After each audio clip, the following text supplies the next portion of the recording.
Hey guys, how's it going? Keeping it real here. Ravens flock. Uh, so I was checking out the channel today, and I just realized that I have not talked about the Ravens in about a month. The last time I discussed the Ravens was the schedule prediction. When they released the official schedule for this upcoming season, I gave my record prediction. I think I had us at 13-4. That's the last time I've talked about the Ravens. There's a lot of stuff that's happened since then, so I feel the need to talk about some of these things and give my thoughts. I apologize for not talking about the Ravens, but I've been so focused on the NBA playoffs that my attention on the Ravens hasn't been there. I've been seeing what's happening, but I haven't really been discussing it. I've been focused on the Miami Heat. They're in the finals. That's my team. I have to focus on that. So, yeah, I apologize for the lack of Ravens content, but I will talk about the Ravens here, and I'll probably look to talk about the Ravens a little bit more next week because we already know what's happening next week. But anyway, let's not waste any more time. Let's get into it. So, as I said, last time I talked about this team was the release of the schedule. Some things have happened since then. There's been some signings for the most part, which hasn't been anything that's been overly huge. Nothing that really changes the overall aspect or outlook of the Ravens roster, be it offensively or defensively. Nothing's really happened there. I've heard some rumors. People still thinking the D-Hop to Baltimore aspect is still alive, which I guess it is, but I don't know where D-Hop's going to go.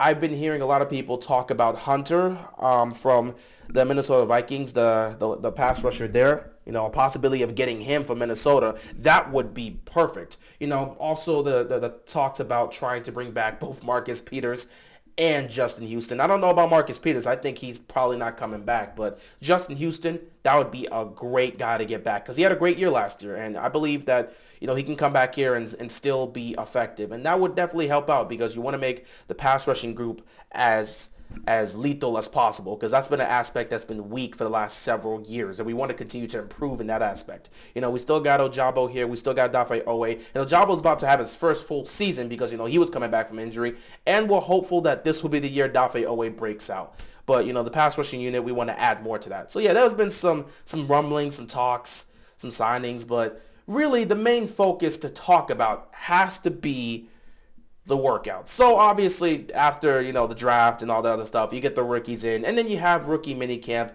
around the month of May, you have rookie minicamp. After that, you have volunteer OTAs. And that's pretty much what the Ravens have been doing until recently. In fact, voluntary OTAs, the voluntary workouts are pretty much done. Next week is where we get to the focus of mandatory minicamp. That's where everybody has to report in, and that's the first bit of an outlook in terms of the NBA's on its way. That's our first glimpse into the the NFL season. My mistake. I'm so focused on basketball right now. Game 3 of the finals is tonight, so I'm so focused on that right now. But yeah, that's just a small glimpse of the NFL season being on the way, a small glimpse of the NFL season being back. So yeah, mandatory minicamp starts for us next week. Should be very interesting for when it comes to that aspect. We are probably going to be missing some guys because of injury. We all know Gus Edwards is still, recovering and trying to get through that process. We already know his injury. He's trying to come back from that. But there's an individual that was added, and Coach Harbaugh talked about that the other day. Zay Flowers actually has a little soft tissue tweak, something. It's nothing severe, it's nothing major, but he does have a little tweak here, a little small injury. The hope is that it'll clear up and he'll be good to go for mandatory minicamp. So I don't think he's going to miss significant time, but that is an aspect that needs to be talked about because that is your rookie wide receiver dealing with an injury. So yeah, that's one thing to discuss. But I really wanted to go backwards and talk about voluntary OTAs because there was some things that we got from there that is very positive, and we're hopeful that it can be shown even further when it comes to mandatory minicamp. Number one, voluntary OTAs happened and a good chunk of the veterans came out, and there was two aspects that was mainly discussed from a lot of the players and the coaches when it came to what was happening on the field or what was happening around the Ravens right now during volunteer workouts. Number one, Zay Flowers looks to be just as advertised. All the coaches are praising him.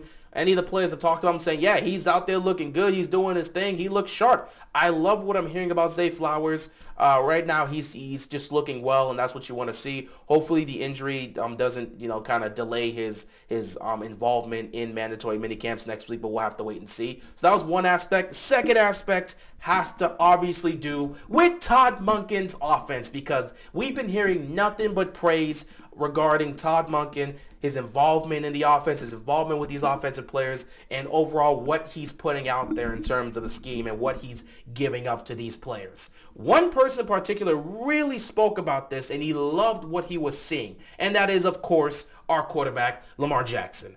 Now, Lamar Jackson, he actually showed up to the second day of voluntary workouts, which was a whole thing because the media decided, hey, Lamar's not there for day one. Let's create a narrative around that, and let's talk about that all day. They really sat back and was bashing this man because he didn't show up for day one of day one of voluntary workouts. They really made that a big deal. He was there for day two, and he's been there since. The media doesn't really have much to talk about since Lamar signed his contract. That was 2 years worth of content gone, because he's now signed his contract, and there's nothing else to really talk about regarding the Ravens in terms of any drama. Everything seems to be pretty good right now. Though there could be some more drama, because another aspect that, was talked about was J.K. Dobbins. He kind of put out some tweets. I believe it was a couple days ago, where he put out some tweets.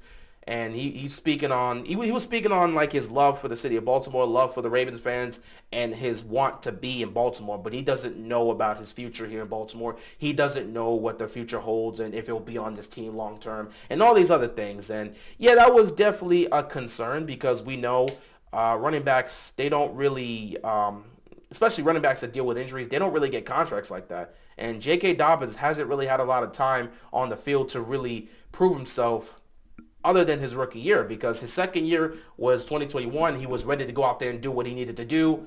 Bam! Suffered that injury in the preseason game against the Commanders. I think they were the Washington football team at that time. But yeah, against Washington. So yeah, he suffers that injury. He's out for that whole season. Then he comes back this year, and he wants to be out there. He wants to be out there, but he's clearly not 100%, and he just wants to play. He's trying to play through, but he's not 100%. Eventually, they do play him early on in the season. He's not 100%, you can tell. He has to leave for a couple weeks to get some cleanup there. He comes back better, but he's still not 100%, and he just kind of just guts through it through the rest of the season.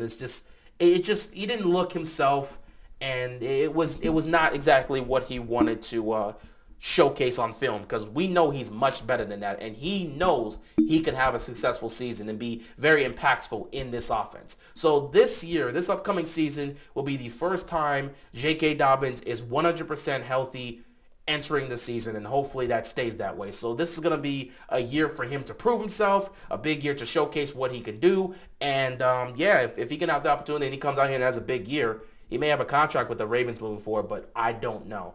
But that was definitely one of the topics to discuss. But back to Lamar Jackson.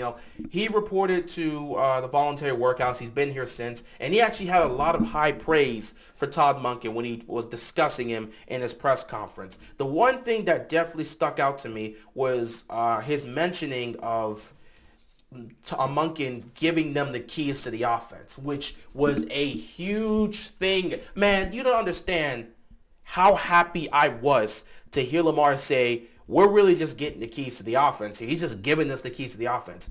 Us Ravens fans have been begging the Ravens to give this man the keys to the offense. But obviously a certain individual didn't want to give that level of restraint to someone. He didn't want to give that access. He wanted to restrain everything to himself. He didn't want to give that access. He wanted things to go his way. He probably sensed that his time was approaching. His time was ending with this team, and decided, you know what? If my time's going to end here, I'm going to do whatever I want.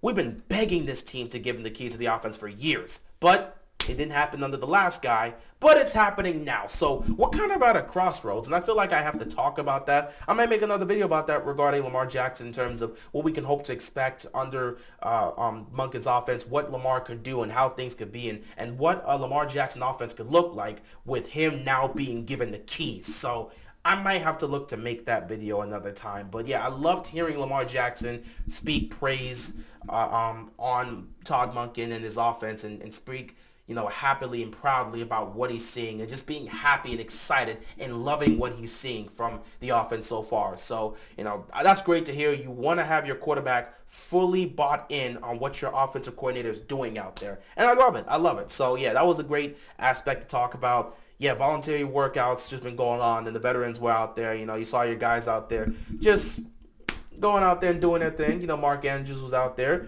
He's still Mark Andrews, and the connection he has with Lamar has been great. He was speaking with the media the other day and said, a lot of the passes and the balls we're getting from Lamar, these passes are on the money, and he just looks great. So, Andrews continuing to be the guy we know and continue to have that connection with Lamar Jackson, and him giving praise to his guy and just being relieved that contract situation is done. So yeah, voluntary OTAs pretty much went that way. Not much to really talk about there at the end of the day. In fact, there was more aspects about the possibility of who could sign next, or will the Ravens choose to go after DeAndre Hopkins and all this other stuff. That was more of an emphasis and focus than the fact that these guys were here in voluntary OTAs. But it is nice to see a good chunk of the offense players were there during voluntary OTAs to try to get, instrumented into this offense and see what Monken's trying to put out there. So it's great that Lamar was there the entire time. It's just fantastic, and I can't wait to see how this offense is going to look. But I don't think we're going to see much of that until training camp in July. So we'll have to wait until then. But like I spoke about earlier, we have mandatory minicamp happening next week, so everyone's going to be reporting in, and it should be an interesting time. We'll probably be seeing some things or hearing some things about how Monken's offense is looking, or how they're choosing to go about things. But I do like what I'm hearing so far. Obviously, Lamar having more control of the offense, being able to actually make adjustments at the line of scrimmage and making audibles. That's what we've wanted from Lamar for such a long time. And now he's getting the opportunity to do so while he's learning Monken's offense. It's just great. So that's pretty much what we wanted to see from Monken and this offense as a whole. Just give the keys to Lamar. Let these players go out there and do what they're doing, and utilize the talent you have on the roster. It seems like Monken knows what he's doing, but we have to see how it all comes together. We won't get a glimpse of that until really training camp, but we might get something from this mini camp.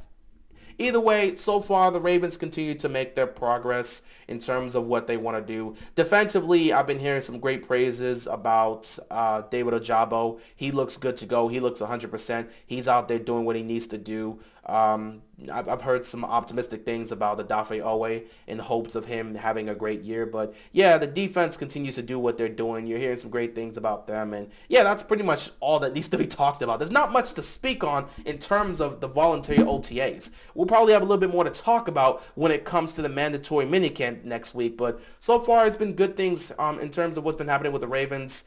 Everything else has just been off the field, with the J.K. Dobbins situation, the potential of DeAndre Hopkins getting here. Fans talk about certain players they want to see, land on the Ravens. The Ravens making some signings over this time. It's been pretty, routine stuff, but all the main topics have been off the field as opposed to what's happening on the field. So, it's been a real chill situation. I'm just glad that there's no drama in this situation, and we're just at the point where the Ravens can just play football. There's no, is Lamar going to be here long term? There's no, will our offensive coordinator be gone this year? Will he step it up? Or is there's none of that, bro. You got a new offensive coordinator, new offense. Lamar's here for the next 5 years, and we're just trying to work through this and navigate and learn this new offense and see where it goes. So that's great to see. The injury concern for Zay Flowers, I don't think it's a major thing. We'll find out more information next week when they do mandatory minicamp. We'll see if he's out there or not, but I don't think it's something major. But yeah, cannot wait for next week because you're going to get everyone back in. You're going to have Nelson Aguilar is going to be there, which, by the way, I didn't speak on this, just to end it off. Nelson Aguilar has just been doing his thing throughout the voluntary workouts. He's just been a bright spot. Even when all the other guys were not out there, Nelson Aguilar he's just been doing his thing. So I like what I'm saying from Nelson Aguilar. I think he could be an interesting weapon to utilize in this offense. Obviously, he's not going to be the go-to guy. He's not your number one. He's not your number two. He's probably not even your number three in some cases. He's your number four, but he'll be able to go out there and make plays. As long as he can stay consistent and catch the football, he'll be able to go out there and make plays. And again, this is Aguilar, so I don't know if he'll make those catches, but hey, we got to hope so. We got to hope so. We don't want to see Nelson Aguilar go out there and all of a sudden he just can't catch the football. That would be terrible. But he's been great so far during these voluntary workouts, and the hope is that he continues it through minicamp. But you already know everyone's coming back, or everyone's coming in, or everyone's coming back to the facility. So you'll probably see Zay if he's good to go. You'll see Bateman. You'll see Duvernay. You'll see OBJ. You'll see everyone come there together, and we'll just see what happens. But yeah, I appreciate you guys watching this, man. It's been a while since I've talked about the Ravens. I probably will have to talk about Lamar Jackson a little bit more, make a video on that, because he is at a crossroads, and we're reaching a new era where Lamar has control of the offense, and he's been given the keys. So we're going to talk about, I can't wait to talk about this, but we're going to talk about him getting the keys and overall what the offense could look like under Lamar Jackson. What would be the best potential offense for Lamar and what we could potentially see from him in Monken's system. So I can't wait to talk about that. Anyway, guys, I appreciate you stopping by. Thank you so much for watching. And with that being said, that is all I've got, and I'm out of here, man. Peace!